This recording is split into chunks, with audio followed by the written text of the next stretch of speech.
I do is that I have this little ghost on my shirt, and I think you wouldn't be able to see him unless I pointed him out, so I just wanted to make a formal introduction. It makes me happy. Alright, so the first story is called From the Mouths of Babes. When my older sister was born, my parents moved into a small house, and in that house, the laundry room was right across the kitchen table. So my sister would often be seen waving and staring and giggling while looking into the laundry room. This behavior continued for a long time, and when she could finally talk, they asked her who she was talking to. She looked at them and said, "The little boy." They asked if he was nice. She waited a moment and replied, "Yes." After this, she seemed to grow out of it and forgot all about it, and to my parents' relief, she dismissed it as an imaginary friend.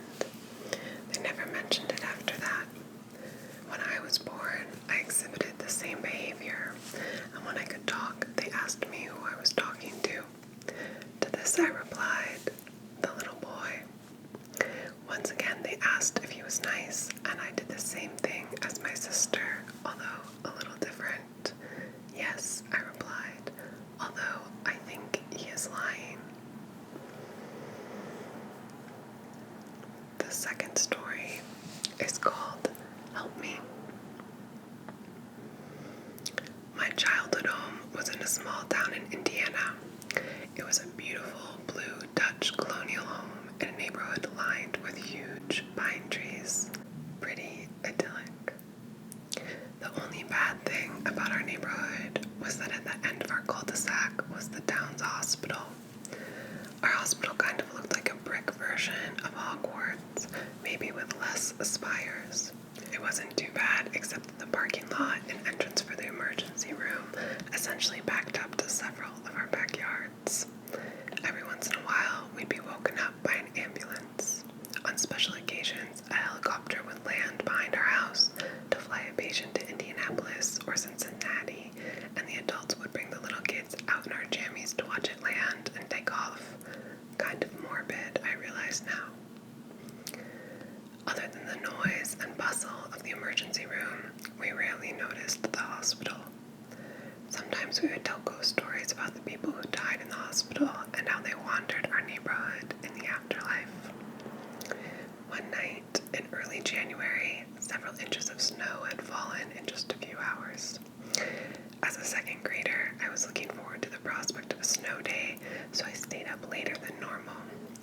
I finally zonked out, and all was quiet. The snow even muffled the ambulances that came in and out that night.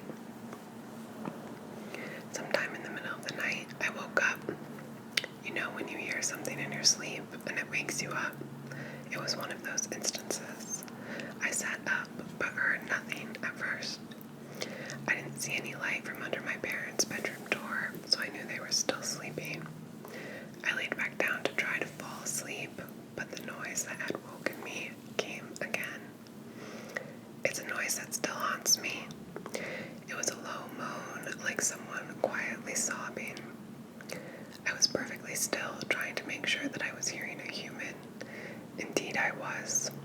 The low moan turned into a sad, sing-songy "help me" over and over.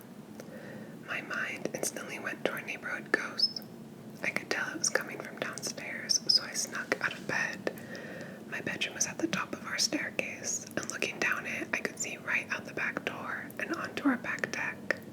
I could see several inches of snow blown up against the glass sliding door. The moaning continued, and I was convinced it was downstairs. I crept to the top of the carpeted stairs and hunched down to listen.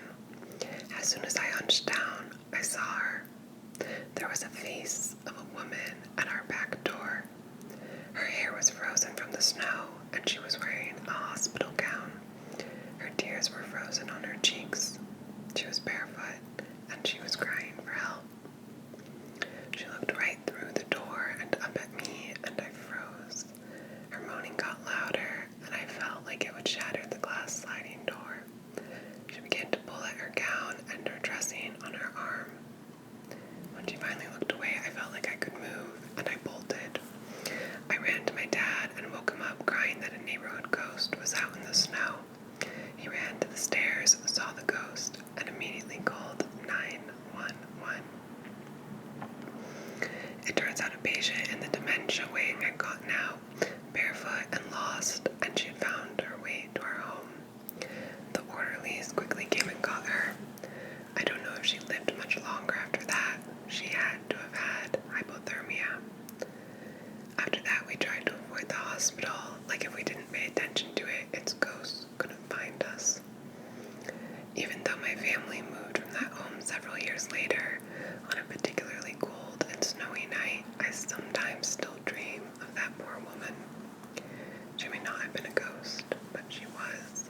about some of these last year or the year before, but I was buried pretty far down the thread.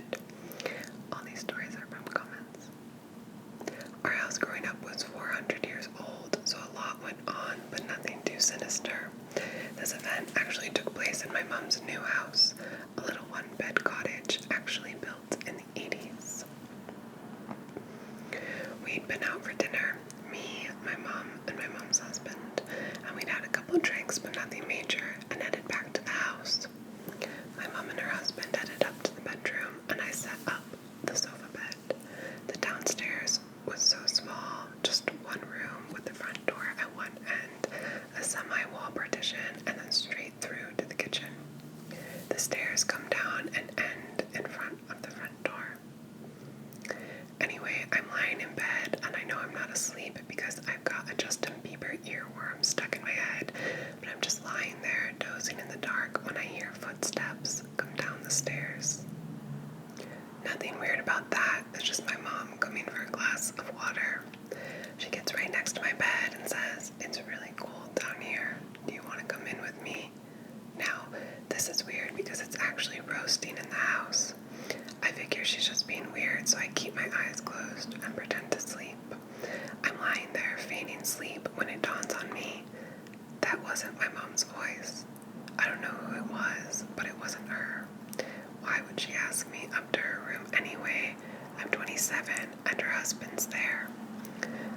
I lie there, now with my heart racing, terrified to open my eyes, and I realize I've never heard footsteps go back upstairs. Is it still there? I lie with my eyes screwed shut, terrified for about 20 minutes, or who even knows how long. It felt like forever, before I finally get the courage to open my eyes and lunge for the light switch. Nothing's there. I run around, turning on all the downstairs lights. I must have made a right noise because my mom comes down the stairs for real this time. I ask her, "I'm very serious. Did you come talk to me just now?" "Of course not," she says. Then I just burst into tears. What if I had opened my eyes? Where did it want me to go with it? The next story is called An American in Rome. I was studying abroad in Rome almost a decade ago. I had a late night dinner with friends a few miles from my apartment.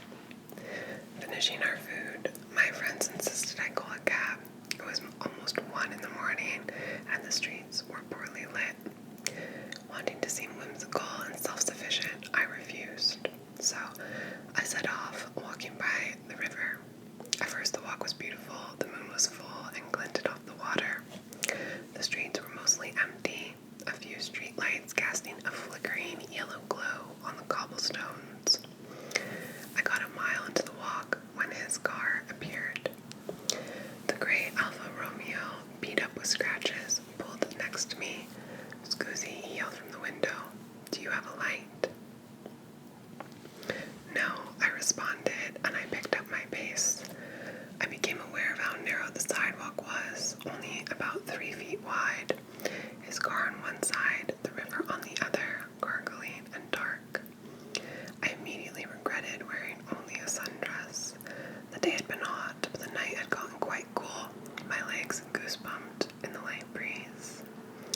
"Bella, Bella," he shouted, speeding up the car to match me. He switched from Italian to English. "How old are you?" I didn't answer. I kept walking. "Why is a girl like you all alone? You should be careful." Shit, I thought, he knows I'm an American and probably knows all the side streets and exits I could turn down. Come here, get in." He smiled and opened his door as if to invite me in. I walked faster now, almost a run. "Come here," he practically screamed. I'm not sure what gave me a deep sense of fear. Maybe it was the increasingly angry tone of voice. Maybe it was the way it all seemed so rehearsed, so methodical. Maybe it was because I was alone, except for him, with no one to hear if I needed to call for help. My cell phone dead from a long day of use. We reached a large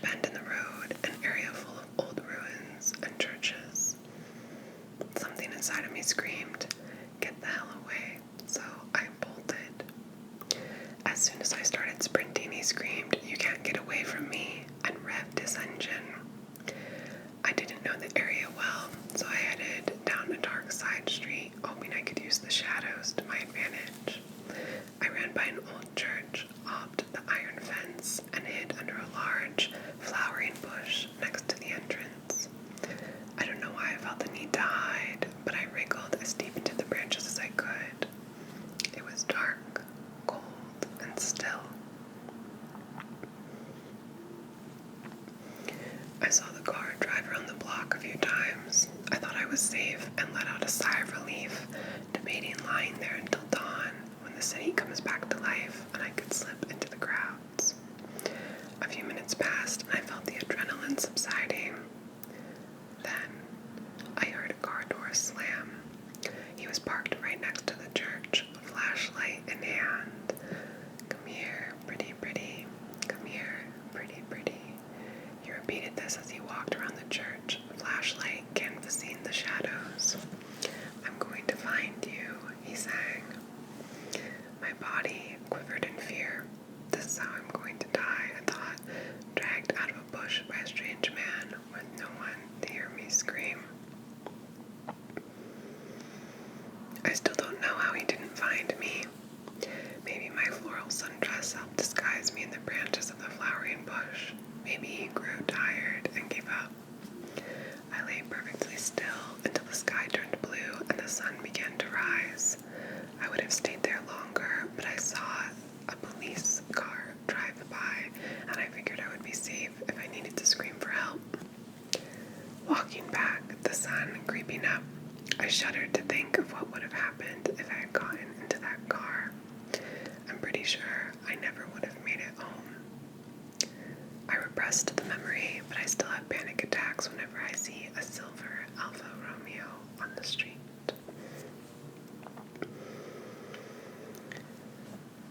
Alright, I believe this is the last story, called One of the Nice Ones. My junior year of college, I was going through a pretty severe depressive episode. I just returned from study abroad, and I had pretty awful issues come up while I was out that still shake me. More issues with the living than the dead. I came back to campus and was living in the campus women's center. At risk of doxing myself, I'll just say I attended a small, secluded liberal arts college in the South with more than its fair share of ghost stories, many of which took place around the women's center. I was always a solid skeptic, but it's easy to see why this place would inspire stories, and everyone seemed to believe that there was more than one ghost. One of my friends would regularly see an older woman sitting at the top of the staircase doing her knitting. Another would get goosebumps every time she wandered into the TV room, but only through a particular entrance. The house was 3 stories tall, filled with oddly shaped rooms, winding staircases, and decor that was somewhere between Victorian and her great-aunt's house that hasn't been redecorated since 1983. I was placed in a large room on the 2nd floor that was just down the hallway from a large balcony. As with most college students, I was, and still am, particularly nap-prone. However, something weird started happening while I was there. I started to develop sleep paralysis. It never happened to me before, and I haven't had it since moving out. For those of you lucky bastards who've never experienced sleep paralysis, essentially I would take a nap, wake up, be able to see the room around me, but not be able to move or scream for help. It was like the sound got stuck in my throat, and the harder I tried to yell, the harder it was to breathe. These were terrifying episodes, and as the semester dragged on, I started to experience them not just during naps, but any time I would sleep. I kept looking for normal explanations for this, and of course, I wondered if it was my depression. However, other people noticed how weird the room was too. A guy I was fooling around with would keep stopping and ask if I also felt like we were being watched. The resident cat wouldn't cross the doorway to my room. At the end of the year, we had grad week celebration. I decided to take a nap right before one of my best friend's graduation parties. Of course, sleep paralysis struck. As I'd done every time prior, I tried everything I could do to move, but this time it worked. I jerked upright into a sitting position. I still couldn't walk, but I was able to half crawl, half drag myself out of the room. I felt compelled to drag myself out to the balcony, where I saw a young man, maybe a little older than me, sitting there. His hair was slicked back, and his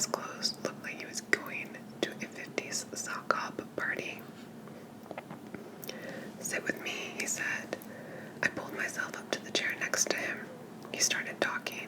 He said, I've seen you a lot recently. I know you've been having a really hard time lately, and I wanted to let you know you can leave with me now. I don't know why, but I felt completely comfortable with him, but wary of going